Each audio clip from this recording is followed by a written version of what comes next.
मेरा पहला supplementary question है आयुष्मान भारत योजना से संबंधित। एक ही सप्लीमेंट्री मिलेगा, 12 बज गई, आप शुड पूछ रहे हैं। बोलो।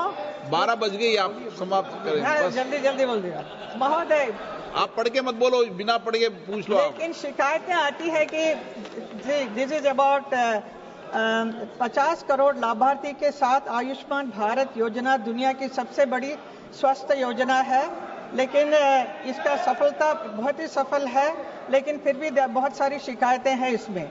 लेकिन शिकायतें यही है कि लाभार्थी के पास आयुष्मान कार्ड होते हुए भी बेड नहीं होने या फिर जरूरी डॉक्यूमेंट नहीं होने के कारण बताकर अस्पताल द्वारा इलाज में मना कर दिया जाता है। इसके कारण आयुष्मान कार्ड होते हुए भी जरूरतमंद लोग पैसे देकर उसी अस्पताल में इलाज कराने को मजबूर हो जाते हैं। So nutrition is a very big risk factor for TB cases, TB patients. Drugs तो हमें देने ही है, but at the same time we also have to provide right amount of nutrition to the TB patients, for which Government of India under the NTEP started giving a financial incentive of 500 rupees, which has lately been enhanced to 1000 rupees. And I'm very happy to state that we have disbursed so far 3,635.29 crore amount through DBT to 1.24 crore TB patients so far. I would also like to mention here, sir, in respect of nutrition, that there are patients who are severely malnourished and whose body mass index is less than 18.5. For them, we have introduced an energy-dense nutrition supplement which is provided in the first 2 months of the treatment.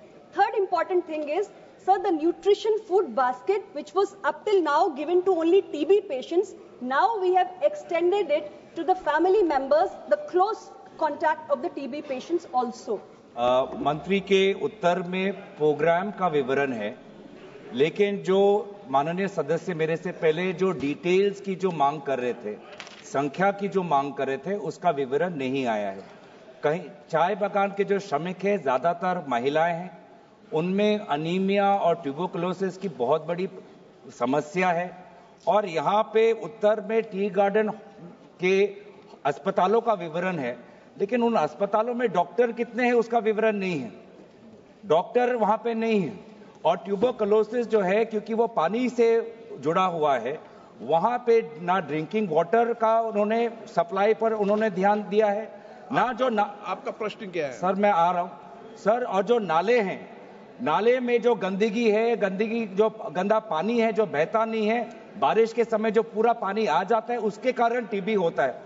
क्योंकि ये सारे चीजें इनके उत्तर में उनका विवरण नहीं हुआ है, इसलिए मैं बोल रहा हूं कि उन्होंने टी गार्डन को स्पेसिफिक लेके उनको एक असेसमेंट करना चाहिए और टी गार्डन अस्पतालों में डॉक्टर की जो कमियां हैं उसको ये गंभीर रूप से लें और गंदी नालों के कारण जो आज टीबी का समस्या फैल रहा है उस पर ये और अपना जोर से एक सेंट्रल टीम असम में पहुंचाए। माननीय मंत्री जी, मैं आपसे यह प्रश्न पूछना चाह रही हूँ कि जिन दवाइयों की सेल्फ जांच में फेल हुई, उन दवाइयों कंपनियों के नाम आप मुझे इस महान सदन में बताएं और उनके साथ की FIR हुई है या नहीं हुई है। पिछले 5 वर्षों में जो नकली दवाइयों के कारण जिन लोगों की जांच हुई है, जान चली गई, विशेष रूप से जो ग्रामीण दूर दराज से क्षेत्र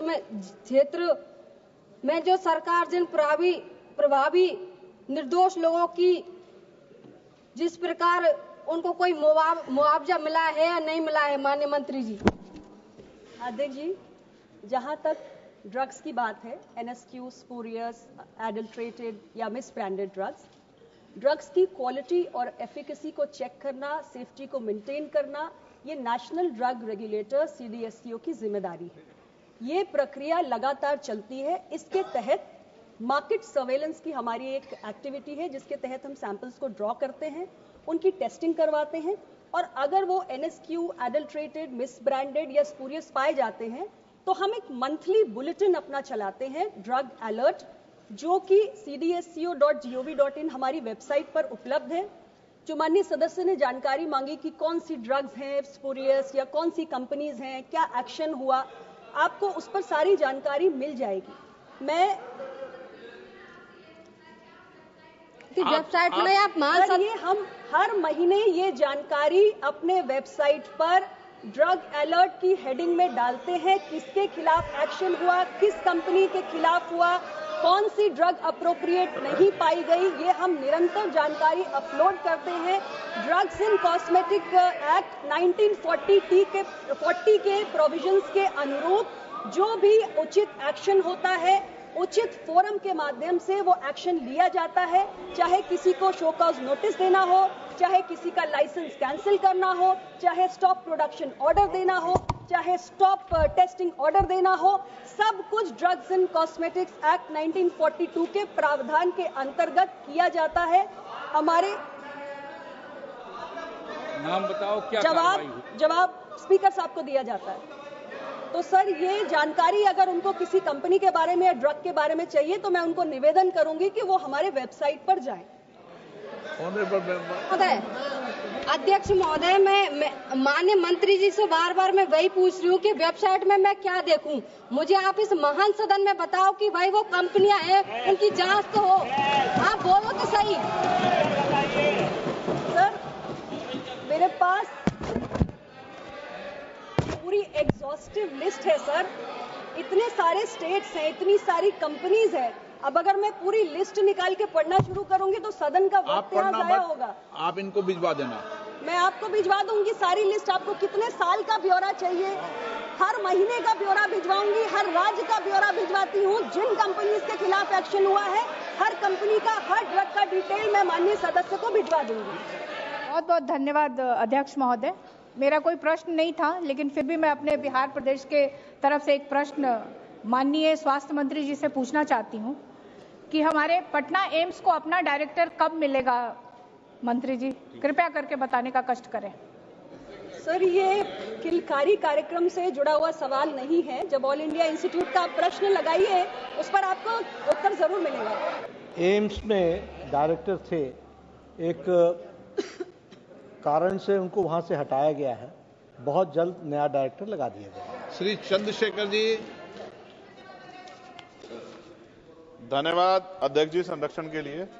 मेरा सवाल माननीय मंत्री जी से ये है कि अभी आशा बहनों का जिक्र हुआ, उनके कार्य को हम लोग समझते हैं। मैं आपसे जानना चाहता हूं कि आशा बहनों के मानदेय वृद्धि का कोई कार्यक्रम आपके पास है?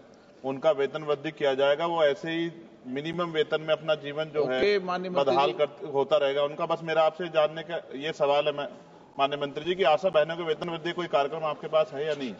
धन्यवाद। सर, आशा बहनों के संबंध में नड्डा जी ने ऑलरेडी पहले उत्तर दे दिया है। ये इस विषय से संबंधित नहीं है। मैं सिर्फ इतना ही कहना चाहती हूँ कि आशा हमारी फ्रंटलाइन हेल्थ वर्कर है, जो फर्स्ट पॉइंट ऑफ कांटेक्ट है ग्रामीण महिलाओं, बच्चों के लिए, अन्य लोगों के लिए, स्वास्थ्य सुविधाओं के लिए। और हमारे तमाम कार्यक्रमों के इम्प्रूवमेंट्स में उनका बहुत बड़ा योगदान है। सरकार उनके प्रति संवेदनशील है और इस विषय पर माननीय मंत्री जी ने पहले ही कह दिया है कि विषय से जुड़ा नहीं है, इससे अलग से बात हो जाएगी। तो जो भी सरकार का पर्सपेक्टिव है वो माननीय सदस्य को सूचित कर दिया जाएगा।